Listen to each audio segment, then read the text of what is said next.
Hi,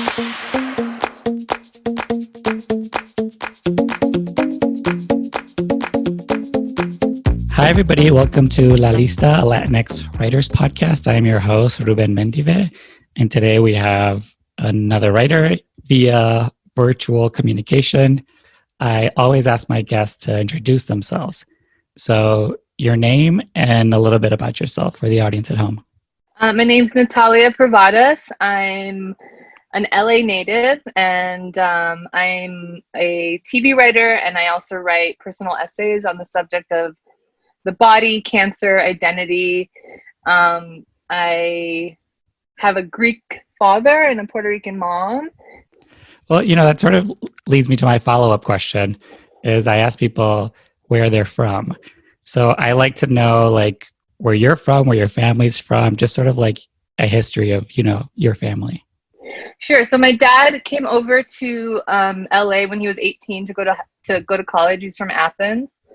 My mother was born in New York, and she lived in Puerto Rico for a little bit of time, and then eventually her family settled in California.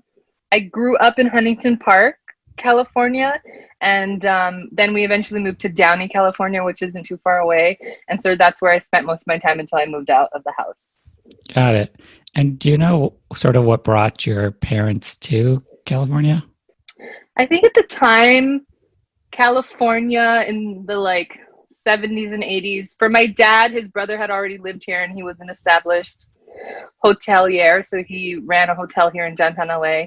And I think he came to live with them, and he originally wanted to be an airline pilot. So he got into USC, and then eventually he had my sister, and he couldn't really afford to pursue that dream. So he got into the restaurant business, and he's owned a restaurant in Inglewood's Leimert Park area for about since the 70s. So yeah. Yeah. And is it still there? Can you shout it out? Yeah, it's Burger Palace number 1 and 3. He used to own number 2, but they sold it. In fact, he told me that he tried to have some sort of relationship with the guy, and the guy was like, fuck off. But yeah, number 1 and number 3, they make amazing chili cheese fries. He goes by Tony for some reason in that neighborhood, even though his name is Costa. So you can shout out to Tony and go get some chili cheese fries. Right. I was hoping for a Greek restaurant. You know what? Greeks rarely open Greek restaurants. They're all about that greasy burger stand. Yeah, because I'm from Chicago, so we have a lot of Greek food. Yeah. We have a whole Greek town. So I'm very familiar, but I've been looking for good Greek food in LA, so I'll keep looking. Yeah, I have yet to find one that's as good as being in Greece, which is I know very yeah. That's very snobby to say, but it's true. And what about your mom? What does she do for a living? So my mom, she's a stay-at-home mom. She also helps my dad with his bookkeeping, and she's kind of very multi-talented. My mom's side of the family have natural ability in anything. They can paint just from their eye. They're really good at construction. They come from a very creative family. So she, growing up, even though she was a stay-at-home mom, we did a lot of creative activities. I remember when I was in elementary school, we had to wear uniforms, and she, instead of buying the uniform at the store, she made our own. So I had plaid blue and yellow uniform pants. So yeah, she's super creative. I say I'm newish to LA, even though I've been here 6 years, but I don't know anything outside of LA. So what is Huntington Park, Downey area for someone that's never been there? So Downey reminds me a lot of Burbank. It's suburban. There was an article in the LA Times that called it the Mexican Beverly Hills because a lot of middle class, upper middle class Latinos settled there. Huntington Park actually used to be a white neighborhood, and eventually it became a Latino neighborhood, and that's where I was until I was in about 7th grade. I'm really curious about how people grew up. So how would you describe your household when you were a kid and your family? My household, because we're such two bold cultures, it was this, I don't want to say culture clash, but it was definitely this very present Greek culture and a very present Latino culture, and it was loud, and my family really loved storytelling, so anytime we got together, you'd hear the same old classics over and over and over, and boisterous, and we always got together for like Easter and Christmas. And my dad, his family's still in Greece, so we only saw his older brother, and he really fit well into my Latino family. They loved him. And I want to get a sense of like, did you have like a big extended family community here? Like, because it seems like both your parents were transplants. So like, what was Yeah. that like? So most of my extended family were on my mother's side. So we had a lot of cousins, and I would spend the night at my grandmother's house, and she lived, my grandmother, my grandfather, and then my aunt and her kids lived there. So like that's sort of was the hub, and I would spend the night there. Yeah, most of my family had settled in Los Angeles. My dad's family unfortunately stayed mostly in Greece, and so we would visit them. But his older brother married a Puerto Rican woman also, so they sort of became our extended family as well. And I always like to get a sense of like people in high school, like middle school, high school. So I always ask, who were you at that time? Who were you pretending to be? And how did people see you? I was such a dork. Like, I cringe when I think about myself just because I was so insecure and so dorky and so not comfortable in my skin. And I remember like trying on like basically drag, junior high drag, where I was like, oh, I'm going to be a break dancer now. And I would go to the thrift shop and like buy break dancing outfits, but I didn't know how to break dance. And then I was like, you know what? I think I'm going to try goth. And I would go to like Wet Seal and get like a choker. I just couldn't find who I was, and I didn't really feel good about myself. And so a lot of junior high and high school was sort of trying not to be seen while trying to figure out who I was. What was the plan after high school? Did you know? You know, it's funny. My parents have always been very encouraging of a creative career. I wanted to be a writer and in the performing arts since high school. And they were so encouraging. And like my dad would clip out articles from the calendar section in the LA Times about like different writers and directors, but they really didn't know how to give me practical knowledge of like, okay, these are the schools you should think about. These are the extracurricular activities.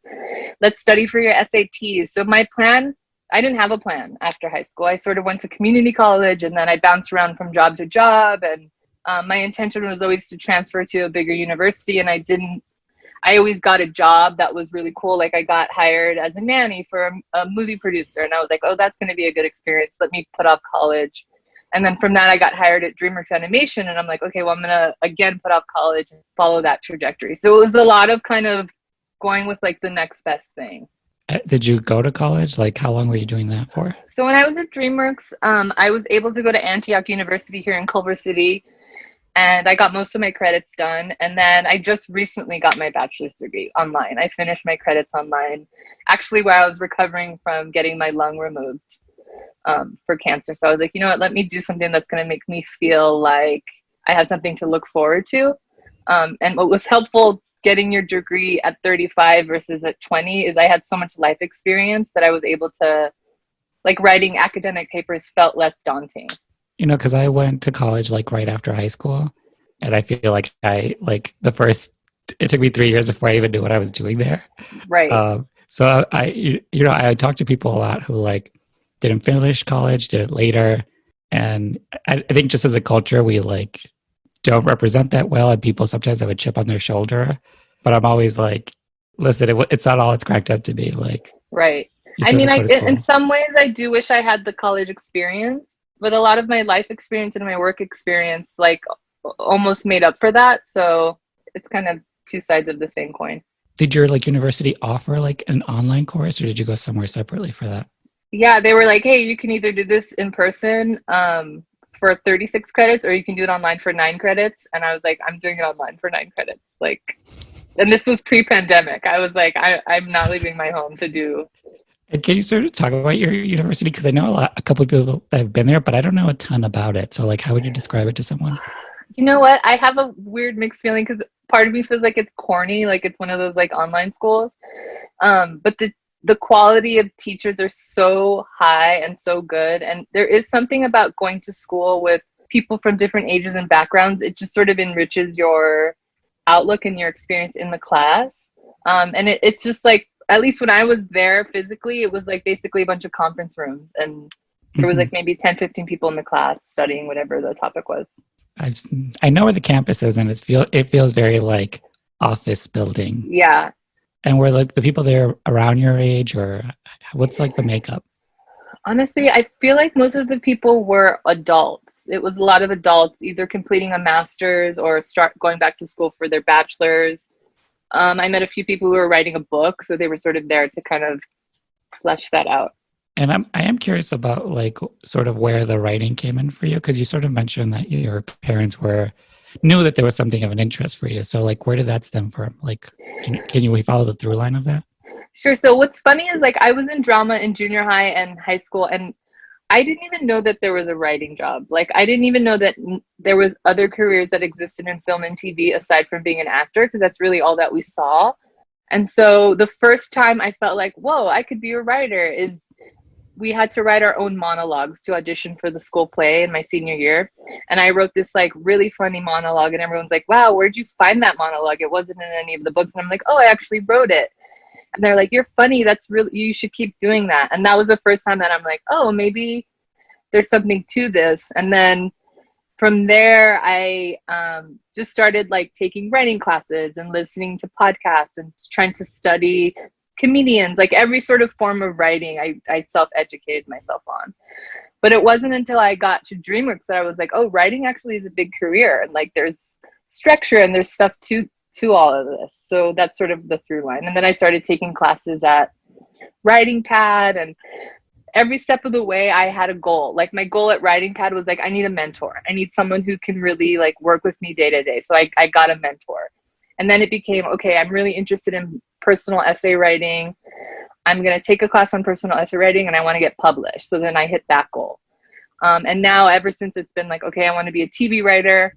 What does that entail? I have to learn structure. I have to learn ideas. I have to get into these fellowships. So I started sort of building my goals from there. Mm-hmm. Well, so what sort of did you do at DreamWorks? So at DreamWorks, I started first just as a production assistant, and then eventually I got into the lighting department and editorial. And then from editorial, DreamWorks had opened their TV division. So I moved over to the TV division as a writer's assistant. And then sadly, I got laid off because our show got canceled. So that was sort of the end of my trajectory. What show? Do you mind saying what show it was? Oh my God, it was a show called Boo Earth Division, and it was based on a really bad movie that never came out. And it was meant to be like kind of a Scooby-Doo type show. And I worked with this amazing showrunner, Derek Dressler, who was at Disney originally. And what was cool about him is when I interviewed with him, he's like this giant, tall white man with long hair and a big beard. And I was like, just so you know, like if you want a brown woman in your writer's room, like I'm the girl, just sort of throwing like the last thing at the wall to see if that would work. And he hired me and he's like, you're the only person we wanted. You just seemed really chill. And like that brown woman comment made me laugh. And I thought it was so important to have you in the room. And he was the kind of guy that he liked ideas from anywhere. In fact, his story was that he was a production assistant at Disney. He went up to Michael Eisner and like pitched a bunch of ideas, and Michael Eisner loved him. So he always would come out to our little like huddle where all the production staff worked, and he's like, listen, if you guys read the script and something bumps for you, or if you have a joke pitch it to me. Ideas come from everywhere. And that really, I think, set the tone for how I think of what a writer's room should be and how collaboration could be, because he was so, in a way, egoless. Like he didn't care that, oh, you're the production assistant in art. Like if you have a good idea, tell me. And so that was really cool that he had that open door policy. And can you sort of like just go through the responsibilities that you had just for the people that aren't really familiar with the job?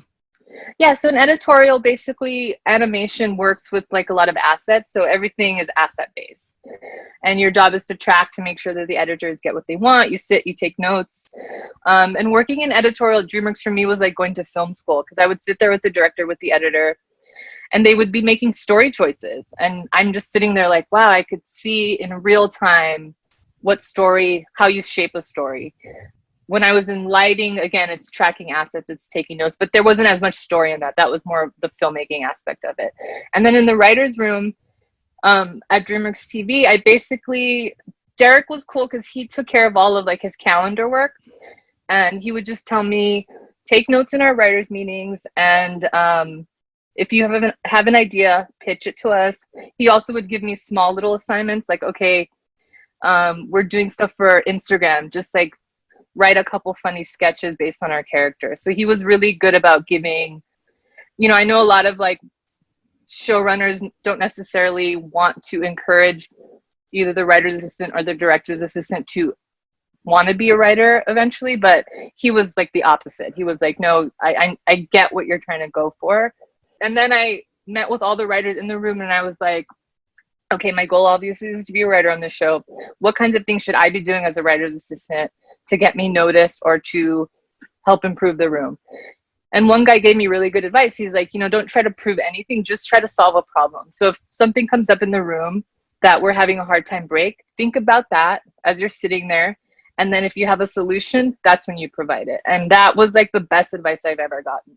And, you mentioned that you were having some health issues. So can you sort of just talk us through like that journey? While working at DreamWorks, I got a job doing some Photoshop work for what I call a lesbian bohemian heiress. We had gotten laid off at DreamWorks. There was a huge layoff. And 2 weeks before my insurance was going to get canceled, I had found a lump in my breast. And I was like, it's probably nothing. I should go just get a checkup in case it's something and I can take care of it. So I go, it turns out it's breast cancer. My insurance gets canceled. I'm now out of a job and I'm like, holy fuck. And my boss, who is like my guardian angel, was like, I'm going to take care of it. You're going to work for me full time. You're going to work when you fill up for it. You don't have to work if you don't fill up for it. And that was sort of my first time around with cancer. So I went through the chemo. I went through a double mastectomy, all while having this amazing support system in my boss and my friends and my family. And then after that, it was about 5 years, and then the cancer returned in my lung. And I had to make the decision, do I go back on chemo, which didn't really work, or do I just remove it? And so we ended up just removing the whole lung. And then recently, it came back in my kidney. So the surgery that I was recouping for was a removal of my kidney. How, like, what is that?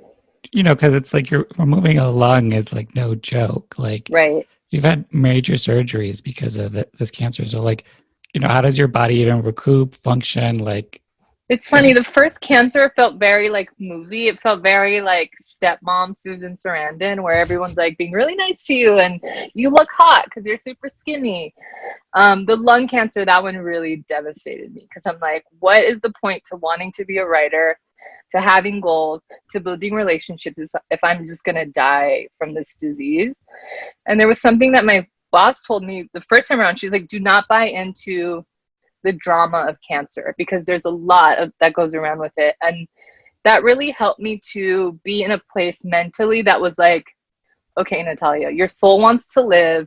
You're not supposed to cut out your lung. You're supposed to go on medication, but we're going to do the thing that's radical and you're going to get through it. And it was hard. I mean, I couldn't breathe. I couldn't walk.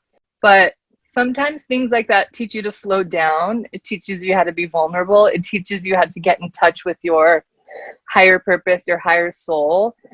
And I feel like in my storytelling, I'm just now starting to talk about cancer in my essays and in my TV writing. And I feel like because I'm young, because I'm a person of color, there's not a lot of that in the brochures you get at a cancer facility. There's not a lot of that in the cancer groups that are supposed to help you. Even shows about cancer rarely show a young person of color. And so for me, it's like, okay, this is horrible what's happened to me, but if I can somehow express how I was able to get through it to another person of color, to another young woman, then it will all have been worth it, just through storytelling. Just like with anybody that's like gone through like some like major health issue and like is still like recouping and still like feeling the after effects. I'm just curious of that in the sense of like a workplace, like you like getting a job. Like how has that been of like having a job, being able to like do it and like people's reactions to it, like just in general? Yeah, that's a great question. I mean, luckily, like I said, my boss, she has a muscle disease that she's had since she was a kid. So she sort of, like, I remember when I first started working with her before cancer, there was a day that she wanted to work from bed. And I'm so not into like the bohemian lifestyle. And I was so like, I went with it, but it wasn't what I was used to. I was used to corporate America. Even as a nanny, I was so boundaried. And I think that moment was almost like a foreshadowing of what our relationship would be like when I did need to be the person lying in bed. And so I'm so lucky that I had a workplace that was comfortable. I could come to her if I had a bad day, or if I got a scan result that made me anxious, I could come to her. And the first part of our day would be crying and processing, and then we would get to our work, and we could be very efficient in our work and while still taking care of our health. There was a moment where because then I was like, okay, I want to transition more into TV, and I got an interview at Netflix, and it was maybe 4 months after my surgery, and they essentially offered me the job. And I said, honestly, I just got off of surgery. I had to be honest with myself. I don't think I have the stamina to do this.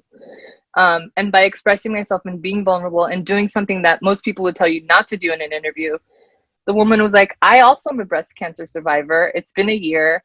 And so we bonded on a human level. And she's like, keep in touch with me. Like, I appreciate you being honest. I think it's all about being honest and taking care of your needs. And I know self-care has been sort of co-opted by marketing, but it really is about, like, as badly as I wanted to work in the TV room at Netflix, I knew that I couldn't do it. And I just had to know that the opportunity would come that's right. And I had to take care of my body, my spirit, my soul first, and like my ambition.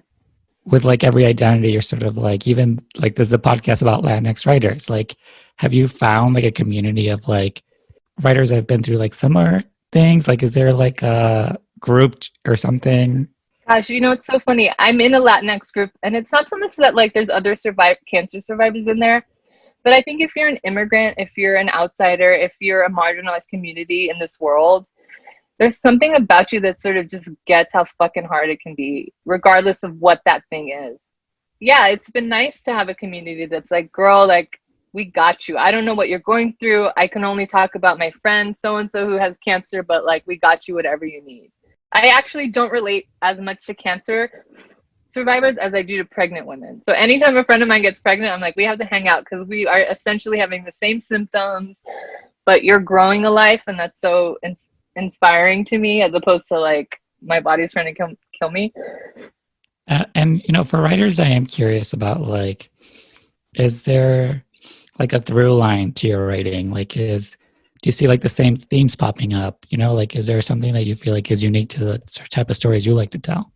I have a really hard time in my writing because I am half Greek and I am half Puerto Rican. I always want to represent. I always feel like if I'm just writing a story about a Puerto Rican protagonist, I'm leaving out my Greek side and vice versa. And so I'm trying to still find that balance. The things that keep coming up to me is like my main character is always somebody who struggles with identity, which is true for me. Somebody who has to step into their power. Those are kind of themes that I'm finding to be true. Yeah, people who basically have to be pushed into their like greatness kind of thing. And I think I've always struggled with that, even as a kid. I wanted to ask, because the way we got connected was through the Disruptors Fellowship. So I do want to know, like, what has been your experience of like trying to break in, like, and what attracted you to this fellowship? Breaking in is so hard. I've had so many close calls, whether it be in a writer's room and then I get laid off, or I get a meeting and they're like, it just didn't work. I've had really good luck with like having a nice network of friends, and they'll get a writing job and I'll be like, well, throw my name in the hat, and they're like, I can get you an internship. So it's always this sort of like near misses. What I love about fellowships in general is I love learning. I love the classroom environment. I love collaborating. I love getting notes. I love that experience. And with Disruptors, I'm not only new to owning my Latinx identity, I'm new to owning my disabled identity. I mean, I have one lung. It's hard for me to go upstairs. On a hot day, it's hard for me just to walk and get the mail. So I had to really own that for myself. What's great about this fellowship is they have partnered with the Center of Cultural Power. It includes people who otherwise are not included in these other NBC, WB fellowships, like to be non-binary, to be disabled, to be undocumented or formerly undocumented. Like, those words are never mentioned. And it's so important to get those people into writers' rooms. And so that's been really great. And then the people running the fellowship, they represent who they're teaching. So like we have someone who's formerly undocumented, we have non-binary, and that's so important, I think, to be led by your own kind in a sense. So that's been really cool. I've interviewed a lot of Latinx writers, and I have noticed that for everyone claiming that identity, like sort of identifying as Latinx is a journey. So I am curious about like your journey for that. Because I'm two cultures, and because the Greek people in my high school were so racist and did not accept us as true Greeks, I sort of was like, okay, well, I'm going to lean to the Puerto Rican side, but like, I don't speak Spanish. I had even my friends who were Latina or Latino say, oh, you don't speak Spanish. You're not a real Puerto Rican.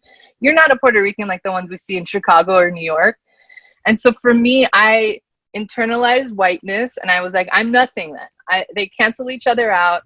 I'm just going to just be this person, and I'm not going to claim either one because obviously I have no right to it.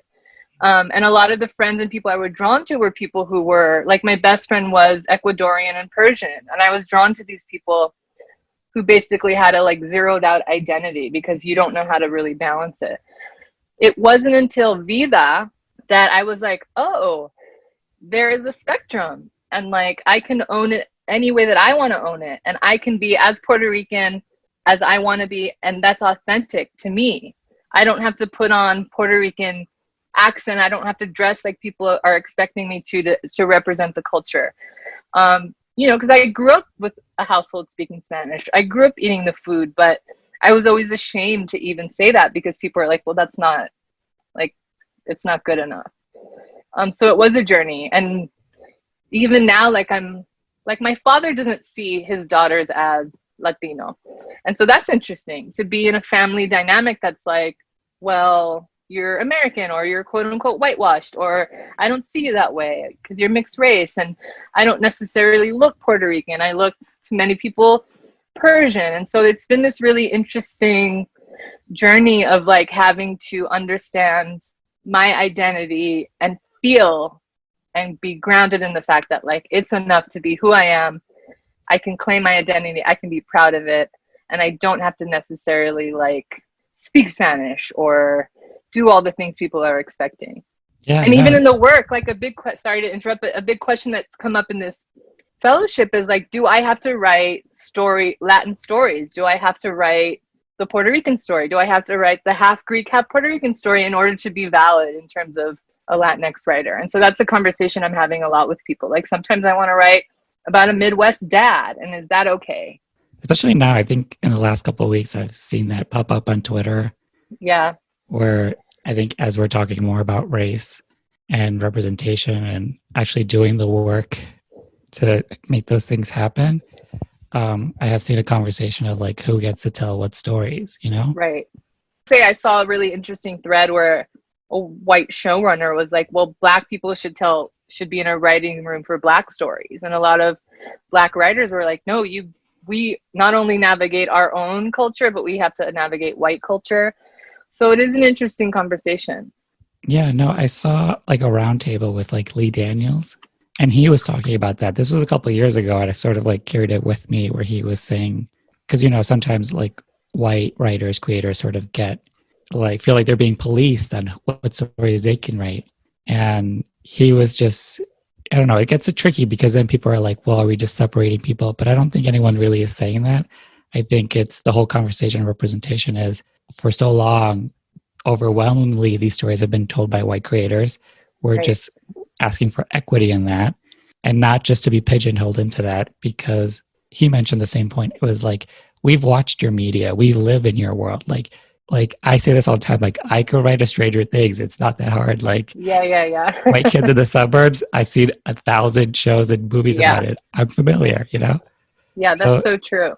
I don't know. The hard part is also like the burden always lies on the person of color who's a creator. You know, I think of interviews I read of Tanya Saracho, who's like, you know, I'm from Texas, I'm not from LA, and that was a problem for a lot of people. And so she did her best to include the community, but you know, it's always like it's never good enough, it feels like. And that's such a burden, I think, that any Latinx or Black writer has to overcome among every other racist institutionalized thing that comes up. Yes, because I was talking to somebody about this with Tanya. It was like, Well, if she said no, I'm not going to do Vida, then that show just doesn't exist. Right. Like we sort of have to get the opportunities when they come to us because, LA is a business. It is like Right. a hustle. Like there's 1,000 different things that have to go right, and people have to say yes for them to come true.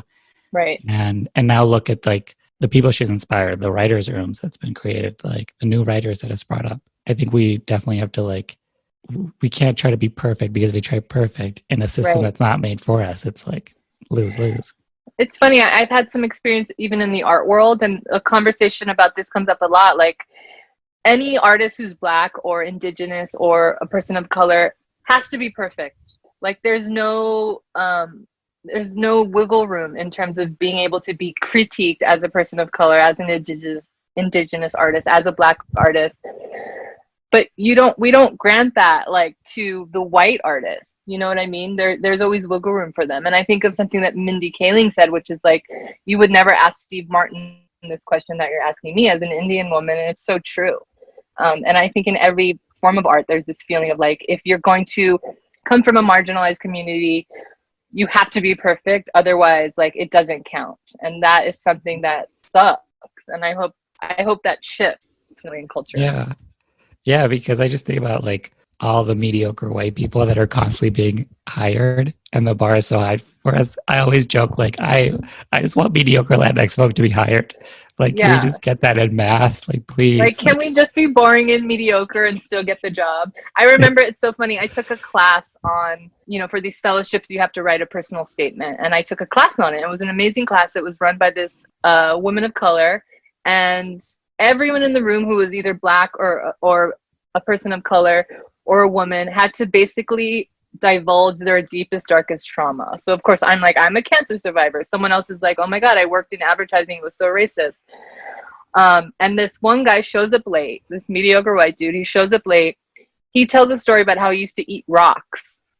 And the teacher was like, oh my God, that's brilliant. You'd get hired right away. And everyone else looked at each other and we're like, we cannot wait till like our most mediocre story is what gets us hired. Absolutely. And you sort of mentioned, because you are for this fellowship, the Disruptors Fellowship, you mentioned that you're one of the disabled cohorts. Yeah. So like similar to like your Latinx identity, like what was the journey to like claim that and like, have it be a part of you? I have to give a lot of credit to my boss who I disabled because of her disease. And she really is the one who showed me, take it slow, ask for what you need. It's okay. Like, especially after my lung was removed, because that was really like the physical embodiment of it.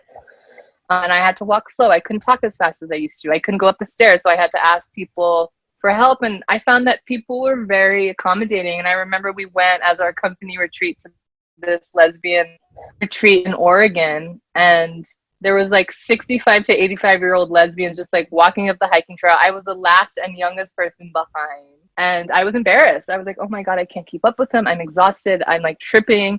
And they were so nice to me. I mean, they were like, it's cool, like whatever you need. And I think people for me have taught me like right now for my surgery, my friends are doing a meal train for me and I feel guilty, but they're sort of teaching me like, no, we're going to help you. We're going to come together. This is something that's going to be helpful. And I think it's just, for me, it's a lot of like constantly radically accepting the fact that like I have limits.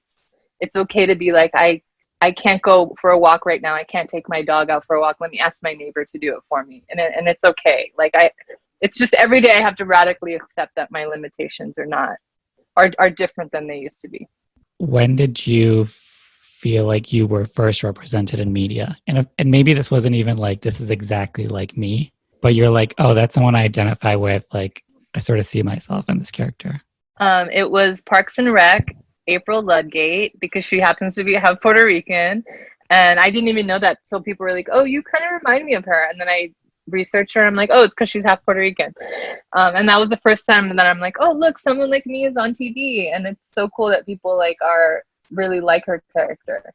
Yeah. And I feel like she was definitely a character where she wasn't like the Puerto Rican girl on the show, No, she wasn't like at all like the sassy Latina. She was just like herself, which was cool. Yeah, and that I think also speaks to just like representation. Like they cast this person, and it sort of just became part of the story. I'm curious about the writers that you admire? So I always frame this question as these could be heroes of yours, they could be peers. The way I frame it is like, who are you Instagram stalking? Just like Yeah, creatively, like you don't know them, but you love what they're doing and you want to be their friend. So, like, who are some of yeah. those people for you? I'm embarrassed to say that I wish I had more that I was like deeply connected with. I mean, for sure, the Beaters Writers Room, I followed every single one of those writers. I followed Tanya. I read, every interview she did. I just felt so inspired that she created a room that a lot of Hollywood showrunners like, we can't do that. We don't know where they are. And she was somehow able to find them. And Mm. I thought that was so inspiring. I just started watching Watchmen on HBO, and oh my God, it's like a masterpiece. And I'm just so interested to learn more about their process and their writer's room. Liz Fieldman and Dead to Me, I'm like obsessed with Dead to Me. I love that show so much. She again was able to do like a mostly women's writer's room. I'm acquaintances with a writer named Latoya Morgan, and she is incredible, and she writes period pieces, and she's just such an advocate for Black writers doing multi-genre stuff as opposed to just Black stories.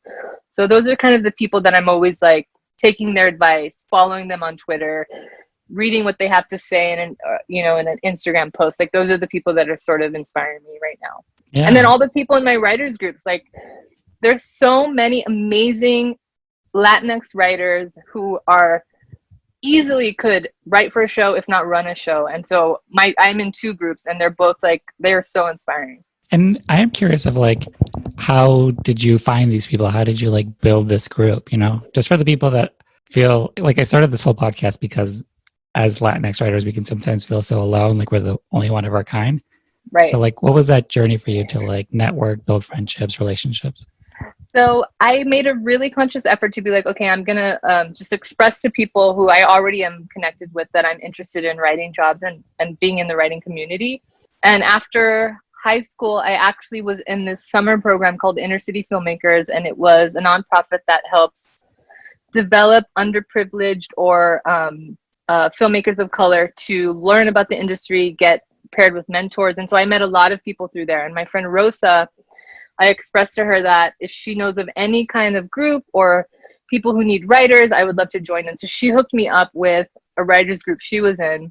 They actually assembled because they saw Tanya at some sort of panel, and she says, I challenge you. Someone in the group was like, I challenge you as Latinx writers to form a group. Like that's how we got jobs. And so that's how it was formed. And then from that, a member put together a smaller group of all Latinx women, and so that's another group I'm in.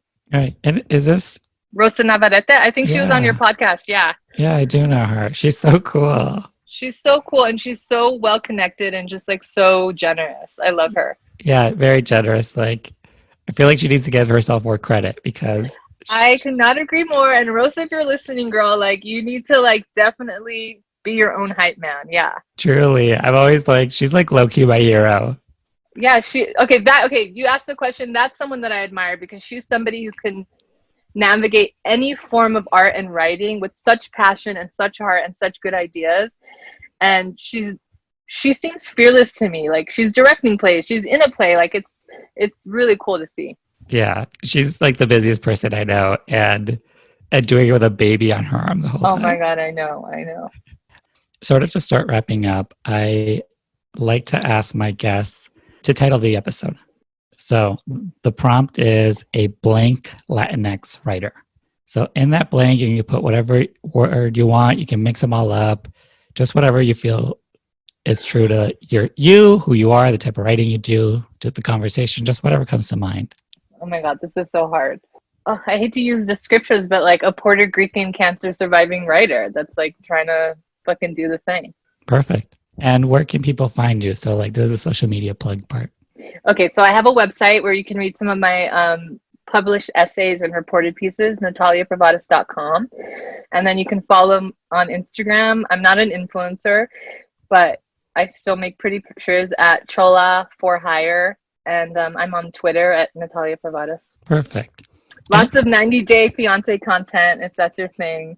I went on a Sopranos rant. If this is all interesting to you, you should follow me. How did you like get into like writing essays and like putting them out there? Like how did that sort of come about? So I was like a hardcore fan of Writing Pad, and they offered a lot of personal essay writing workshops. So I took one with Taffy Brodesser-Ackner, who at the time was an emerging journalist, and now she's like this amazing award-winning New York Times profile writer.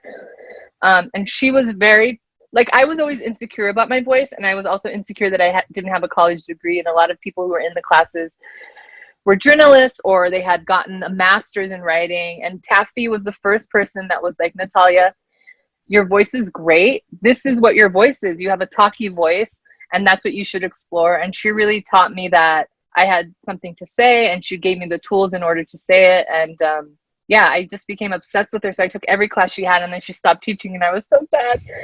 But yeah, that's really when I got into it. Because the other thing I love about Taffy is that, you know, a lot of writers that I've met who are just starting are like really, what's the word, stingy with their information. And she was the first person that's like, everything I know, I'm going to teach you. And I was like, that's how I want to be. I don't want to be anyone who's ever hoarding a job or hoarding information. Like, there's room for all of us, which is something I think that especially Latinx and Black writers have to know, is like, there's room for everyone. And the more information we share, the better chance we all have as writers. So that was something that Taffy really instilled in me. Yeah, no, I tell people that all the time. Spread the wealth, spread the knowledge. Like, Yes. I'm like that too. Anytime I know something, I'm like, everyone needs to know about this. I'm like, girl, I got the cheese. This is what you have to do. Like, let's all just fucking go for it. Yeah. So yeah, I want to thank you so much for being on the podcast. This was such a fun conversation. Yeah, thank you so much. This was fun.